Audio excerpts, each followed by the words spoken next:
স্বাগত দীপ্ত সংবাদে আপনাদের সাথে আছি আমি ইয়াসমিন সুমনা। রাজধানীর শাহজাদপুরে একটি আবাসিক হোটেলে অগ্নিকাণ্ডের ঘটনায় অন্তত 4 জনের মরদেহ উদ্ধার করা হয়েছে। দুপুর 12:15টার দিকে সৌদিয়া হোটেলে আগুন লাগার খবর পায় ফায়ার সার্ভিস।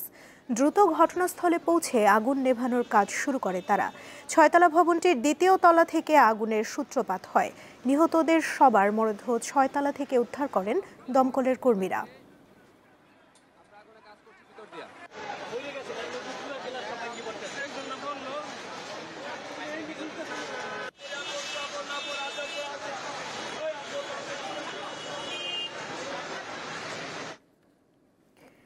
নারায়ণগঞ্জের সিদ্ধিরগঞ্জে গ্যাসের লিকেজ থেকে বিস্ফোরণে নারী ও শিশু সহ অন্তত 8 জন দগ্ধ হয়েছেন।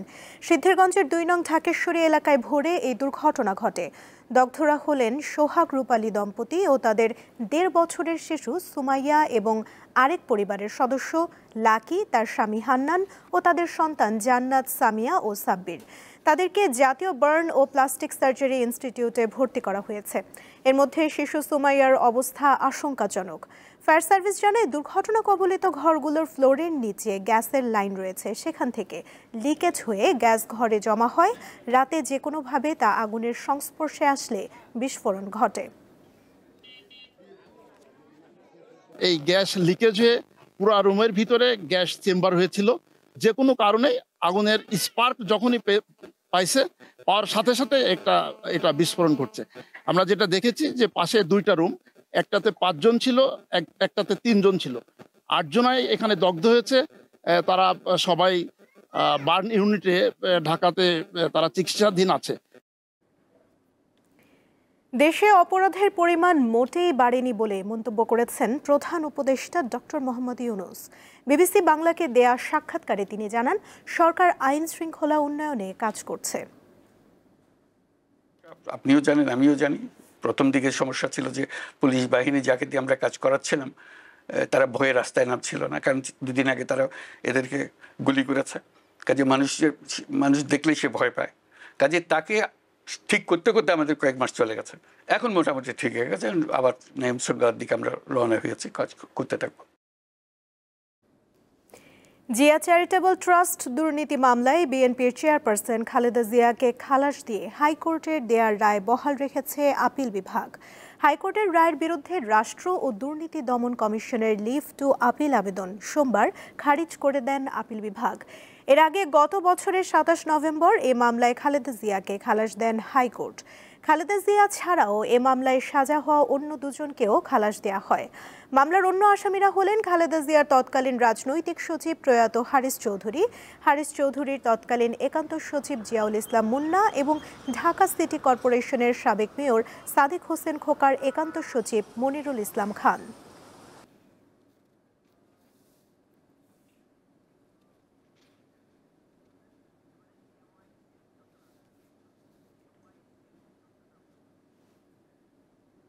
এবারে কেওয়াই স্টিল চট্টগ্রাম সংবাদ।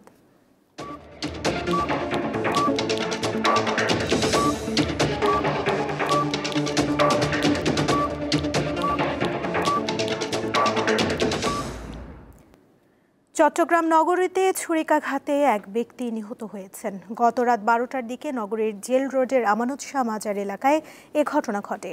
পুলিশ জানায়, নিহত ব্যক্তি মাজার এলাকায় ভবঘুরে হিসেবে বসবাস করতেন। রাতে বাগবিতণ্ডার এক পর্যায়ে ছিনতাইকারী শাহেদ ওই ভবঘুরেকে ছুরিকাঘাত করে। পরে টহল পুলিশ ঘটনাস্থলে গিয়ে আহত ব্যক্তিকে হাসপাতালে নিলে সেখানে কর্তব্যরত চিকিৎসক তাকে মৃত ঘোষণা করেন। অভিযুক্ত শাহেদকে গ্রেফতার ও তার কাছ থেকে রক্তমাখা ছুরি উদ্ধার করেছে পুলিশ। নিহত ব্যক্তির পরিচয় এখনও জানা যায়নি। রাজশাহীর গোদাগাড়ীতে ট্রাক ও অ্যাম্বুলেন্সের মুখোমুখি সংঘর্ষে 3 জন নিহত ও আরও 3 জন আহত হয়েছেন। রাজশাহী চাঁপাইনবাবগঞ্জ মহাসড়কের গোদাগাড়ী উপজেলার রাজবাড়ীহাট এলাকায় ভোরে এই দুর্ঘটনা ঘটে। পুলিশ জানায়, অ্যাম্বুলেন্সটি রোগী নিয়ে গোদাগাড়ী থেকে রাজশাহী যাচ্ছিল। পথে ট্রাকের সঙ্গে মুখোমুখি সংঘর্ষ হলে ঘটনাস্থলেই 3 জন নিহত হয়। ফায়ার সার্ভিসের কর্মীরা ঘটনাস্থল থেকে এক নারী সহ 3 জনকে আহত অবস্থায় উদ্ধার করে রাজশাহী মেডিকেল কলেজ হাসপাতালে ভর্তি করেছেন। নিহতদের মরদেহ হাসপাতালের মর্গে রাখা হয়েছে।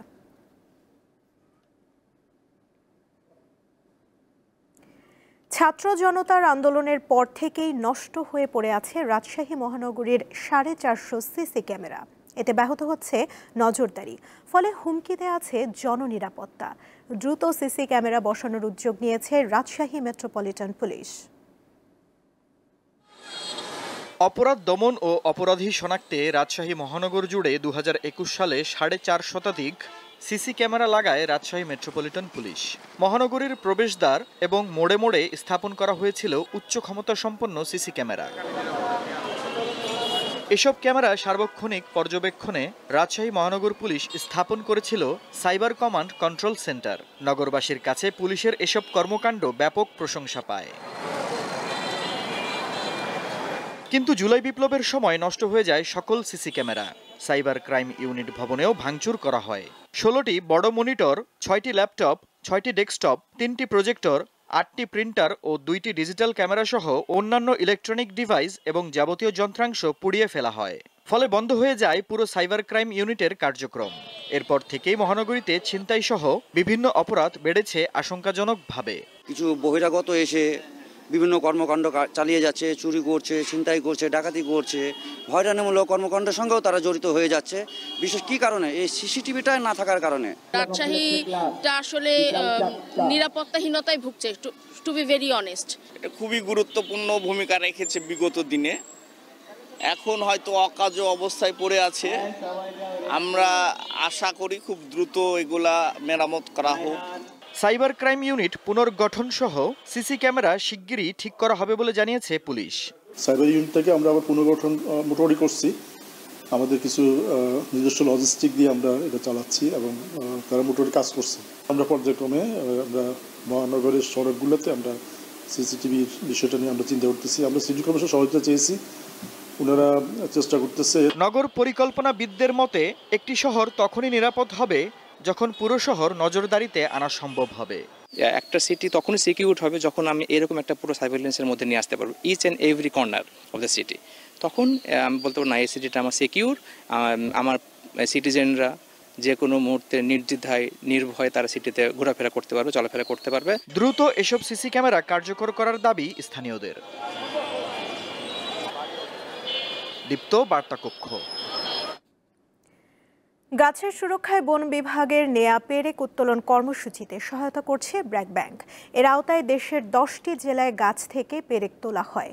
সংবাদ বিজ্ঞপ্তিতে বলা হয়, এই ব্যতিক্রমী উদ্যোগের প্রধান লক্ষ্য হলো ক্ষতিগ্রস্ত গাছগুলোকে পেরেক থেকে মুক্ত করা এবং ভবিষ্যতে মানুষ যেন এরকম কাজ না করে সেজন্য সকলের মধ্যে সচেতনতা গড়ে তোলা। প্রতিটি জেলার অনুষ্ঠানে জেলা প্রশাসক, বন বিভাগের কর্মকর্তা, স্থানীয় গণ্যমান্য ব্যক্তি ও শিক্ষার্থীরা উপস্থিত ছিলেন। বরিশালে অনুষ্ঠানে উপস্থিত ছিলেন ব্র্যাক ব্যাংকের deputy managing director and chief operating officer Sabbir Hossain.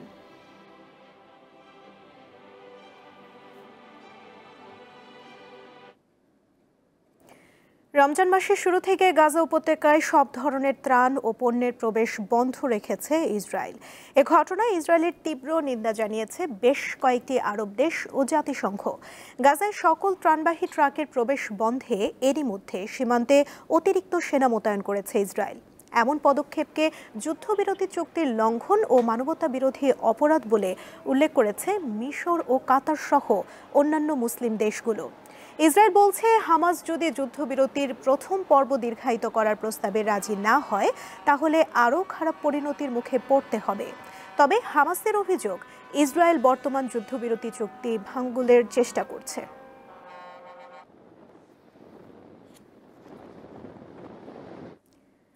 যুক্তরাষ্ট্রের সঙ্গে বিরল খনিজ সম্পদ নিয়ে চুক্তি সই করতে প্রস্তুত রয়েছে ইউক্রেন, এমনটাই জানিয়েছেন দেশটির প্রেসিডেন্ট ভলোদিমির জেলেনস্কি। স্থানীয় সময় রোববার যুক্তরাজ্যের রাজধানী লন্ডনে আয়োজিত ইউক্রেন সংকট নিয়ে এক সম্মেলনে একথা জানিয়েছেন তিনি। ইউক্রেনের বর্তমান পরিস্থিতি নিয়ে আলোচনা করতে সম্মেলনে যোগ দেন ইউরোপের বিভিন্ন দেশের রাষ্ট্র ও সরকার প্রধানরা। ইউক্রেনের নিরাপত্তা নিশ্চিত এবং যুদ্ধ বন্ধে রাশিয়ার সঙ্গে সমঝোতা করতে পদক্ষেপ নেওয়ার ব্যাপারে একমত হয়েছেন ইউরোপের নেতারা। তবে যুক্তরাষ্ট্রকে সাথে নিয়েই এই পদক্ষেপ বাস্তবায়ন করতে চান তারা। এই লক্ষ্যে যুদ্ধ চলাকালে ইউক্রেনের সামরিক সহায়তা অব্যাহত রাখা, রাশিয়ার উপর অর্থনৈতিক চাপ বৃদ্ধি সহ 4 দফা পরিকল্পনা প্রকাশ করা হয়েছে। সম্মেলনে নেটো ও ইউরোপীয় ইউনিয়নের শীর্ষ নেতাদের সাথে যোগ দেন ইউক্রেনের প্রেসিডেন্ট ভলোদিমির জেলেনস্কিও।